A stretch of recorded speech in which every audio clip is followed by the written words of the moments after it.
Hello, welcome to Four Fingers Formula, episode 13। Hindi का एक शब्द है स्तब्ध, उसका सा आभास हो रहा है। स्टन्ड माहौल है। मेरा इशारा किधर है? मेरा इशारा दो बातों पे एक साथ है। एक तो बिहार के असेंबली इलेक्शंस का पहला चरण बहुत अच्छे से, बहुत शांति के साथ मैं समझता हूँ पूरा हो गया। बहुत कुछ हो सकता था, घटनात्मक हो सकता था, वैसा नहीं हुआ। जबकि बहुत कुछ था ऐसा जो उद्वेलित कर सकता था, एक्सप्लोसिव सिचुएशन हो सकती थी। मैं फ्रांस का जिक्र कर रहा हूँ। फ्रांस में जो बिहेडिंग्स हुई, चार्ली हेब्डो मैगजीन में जो बने, फिर से एक बार बने कार्टून्स को लेकर, उससे मुस्लिम समुदाय में भी और जो दूसरे समुदाय हैं उनमें बहुत तनाव की सी स्थिति है। पर उसका कोई असर बिहार पे नहीं आया। हालांकि बिहार का इलेक्शन का पहला चरण थोड़ा पहले कंप्लीट हो गया था, पर अभी तक कोई उसका बड़ा एक्सप्लोसिव वातावरण देखने को उसकी वजह से नहीं दिखा है। डेमोन्स्ट्रेशंस हो रहे हैं, भोपाल में हो रहे हैं काफ़ी, लेकिन जहाँ डर था वहाँ स्थिति कंट्रोल में लग रही है। ये बहुत ही इम्पोर्टेंट चरण है बिहार में।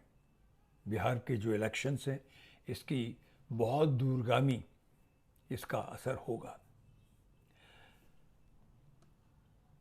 बिहार एक ज़माने में सरताज था भारत का, एजुकेशन के फील्ड में, वेल्थ, धन के क्षेत्र में, स्टेट क्राफ्ट में। चाणक्य की कर्मभूमि थी बिहार। पर फिर एक ऐसा दौर आया कि बिहार आज़ादी के बाद पता नहीं क्या हुआ, डिस्पाइट द फैक्ट दैट वहाँ के बड़े बड़े नेता वहाँ से आए, बहुत से मंत्री बने। हमारे पहले प्रेसिडेंट, पहले राष्ट्रपति राजेंद्र बाबू बिहार से थे। पर बिहार नीचे चलता चला गया और एक बिल्कुल गरीब जो प्रदेश थे भारत के, उनमें आ गया। बीमारू राज्य की उसको उसको डिस्क्रिप्शन दे दिया गया, बता दिया गया उसे। जबकि बिहार में बहुत सी चीज़ें हैं, उर्वरक है, सबसे ज़्यादा पढ़े लिखे लोग, आईएएस ऑफिसर्स वहाँ से आते हैं, एक से एक अच्छे साइंटिस्ट हैं, एजुकेशनिस्ट हैं, ब्यूरोक्रेट्स हैं। पर लगता है बिहार, जैसा कि मैंने पिछली बार भी कहा, वाकई करवट बदल रहा है। पहले चरण का मतदान बहुत ढंग से हो गया और जो फ्रांस में हुआ उसका असर अब आगे पड़ सकता था, वो भी नहीं लग रहा है। और हमारे जो नेतागण हैं, इंक्लूडिंग हमारे सबसे बड़े आका, वो ऐसा नहीं है कि कुछ डिविसिव चीज़ें नहीं कर रहे हैं, कोशिश नहीं कर रहे हैं।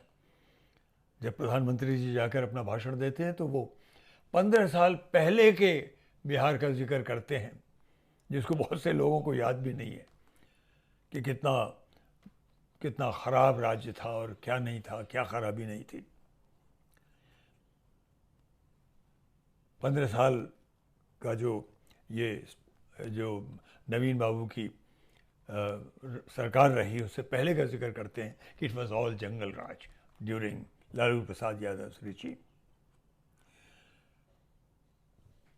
और नवीन बाबू हमेशा लालू प्रसाद यादव के परिवार को लेकर के टिप्पणियां करते रहते हैं, तीखे कटाक्ष कर रहे हैं। हर कई स्पीचेस में उन्होंने यही किया है।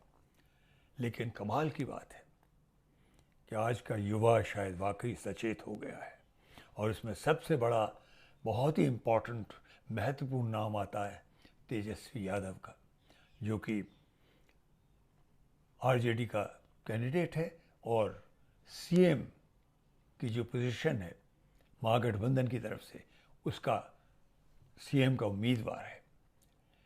बहुत ही नपे तुले सुलझे हुए तरीके से तेजस्वी अपनी बातें कहता है।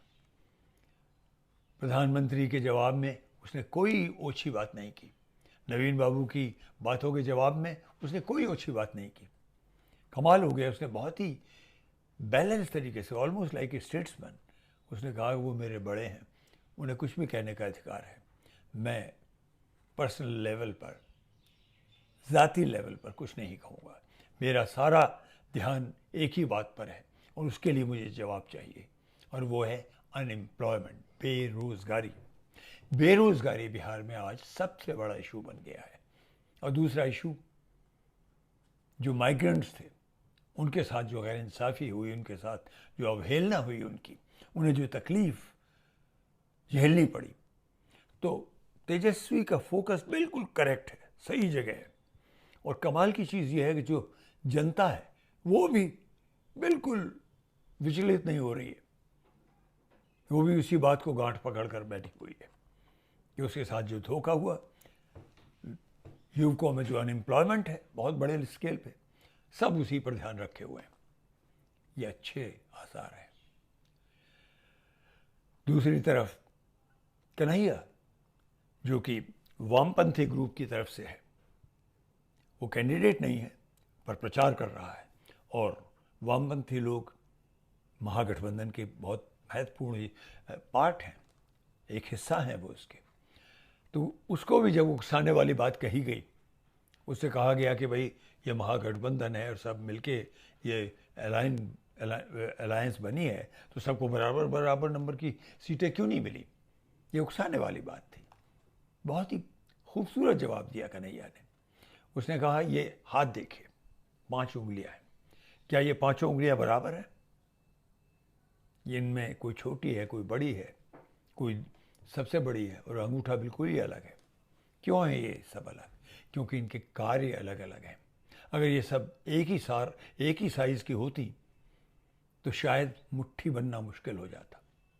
अब ये जब खुली रहती हैं तो ये एक पंजा है जिसमें बहुत क्षमता है अलग अलग तरह की जिम्मेदारियां उठाने की, और जब ये बंद होती है तो एक ताकतवर मुट्ठी बन जाती है। क्या खूबसूरत बात कही है उसने। वो बिल्कुल किसी उकसाएपने में नहीं आ रहा है। बहुत उसे उकसाने की कोशिश की, पर वो सब अपनी पब्लिक का ध्यान एक ही जगह रखे हुए कि पिछले 15 साल में नवीन बाबू ने जो शासन दिया है वो कितना बेकार था। ये जो फोकस्ड अटेंशन है ये बहुत रेयर है रही है। लोग ऊंची बातें करने लगते हैं,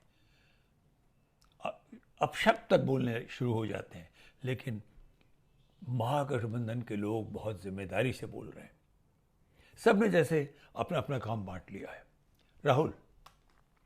राहुल गांधी सिर्फ 2 बातों पर अटैक करते हैं। एक है इकोनॉमिक कंडीशन, बहुत तेजी से गिरती हुई जीडीपी पूरे देश में, ना कि सिर्फ बिहार में, क्योंकि देश की बात भी बताते रहना बहुत बहुत ज़रूरी है, बहुत आवश्यक है।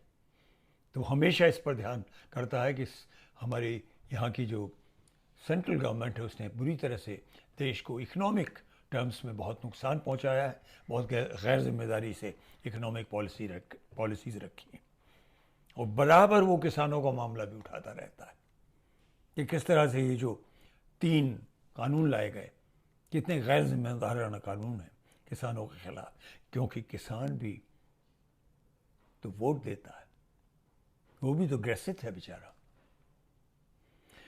और उधर चिराग पासवान, वो भी पीछे नहीं है, वो उसने भी अपनी जगह ढूंढ ली है। वो नवीन बाबू के करप्शन के मामलों पे उंगली उठाता रहता है।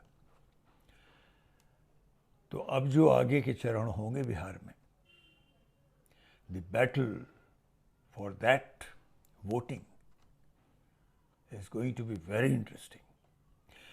क्योंकि अगर बिहार करवट लेगा, if Bihar turns a corner, मैं यकीन के साथ कह सकता हूं कि Bharat India will also turn a corner.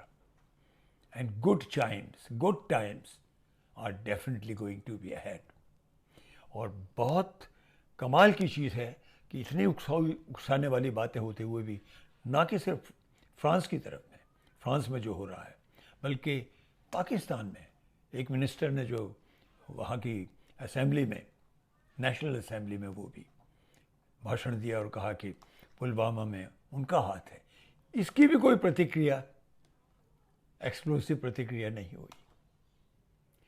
जैसे कि हिंदुस्तान के ये जो युवा नेता हैं ये बहुत समझदार हो गए कि मामले को बिल्कुल फोकस रखना है, इधर उधर भटकना नहीं है, चाहे कितनी भी भटकाने वाली बातें हो जाए।